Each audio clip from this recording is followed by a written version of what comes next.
I've had years of experience with legacy media journalists who in private would say one thing to me, but when their reports would come out or their documentaries would come out, they would be completely different from what they had said in private, completely different.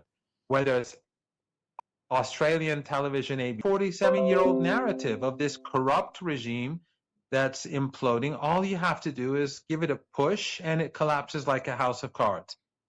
And then when that didn't happen last year, you would think under ordinary circumstances that they would rethink their policies. But the narrative on Iran, the discourse on Iran is so deeply sworn again failed. And then when they failed, they imposed a siege. And that failed. And then they were forced to sign an MOU, capitulation to Iran in the eyes of these analysts. So Trump again went and started a war. But that failed too. So it really doesn't change anything in the discourse. And if you look at mainstream media now, none of them are going to say, look, the Islamic Republic of Iran is strong. It has popular support. It has popular legitimacy. Its leaders are smart. They have an extraordinarily well devised defense strategy and war plan. Right. They're being more sophisticated than our leaders. Tankers have the textbooks that train people from childhood to think in a particular way in school, in high school, and at university. Because of that, most people are not getting the answers to their questions. Yeah. Professor, it reminds me a lot of, the power in the Western media.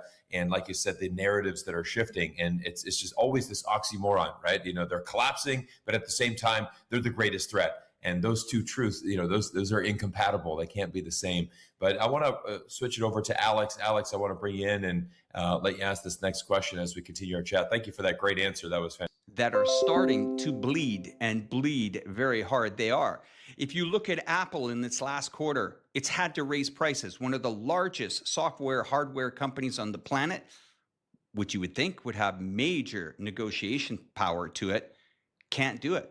The prices are going up. American Airlines report IBM hit, Tesla hit, Apple hit, Google hit. They're all getting dragged out on the market last week, and it continues. So is the bleeding going to stop, or is it going to hemorrhage? Over to you, Professor Morandi. It doesn't look good right now. I mean, from what I've seen over the last couple of days, that's what they did with regards to Yemen. When Yemen struck back at the Saudis and did lots of damage to their refinery,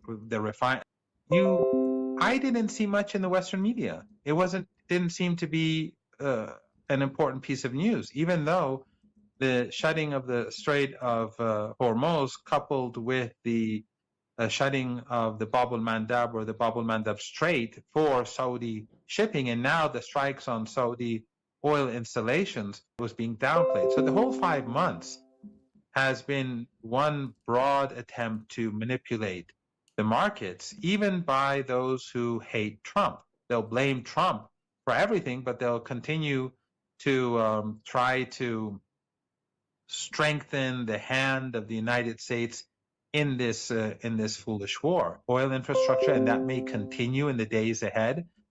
I think that we are entering the crisis point more rapidly than before. And the irony, of course, is that the Saudis brought this upon themselves. They started this conflict with Yemen at the worst possible time. They bombed Yemen's international expert, like the two of you, but the bond market apparently is showing signs of flashing red lights. The stock market. I mean, the real economy is not doing well at all. But even the stock market and the bond market, they're showing in the United States, they're showing how things will play out. But as things stand, the news is all bad. Yeah. Professor, I've got a question for you. One of the other things that is very confusing here in the United States is the actual Strait of Hormuz. We've heard in our media that Trump has been able to get that reopened.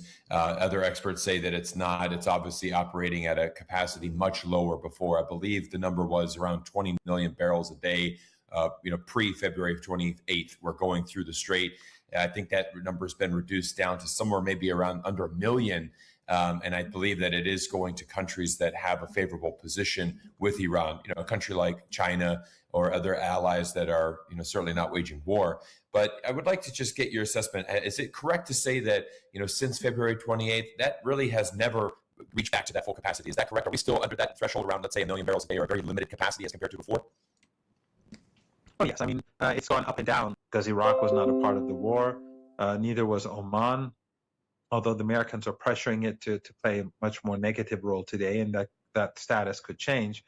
But, or for example, countries that are very friendly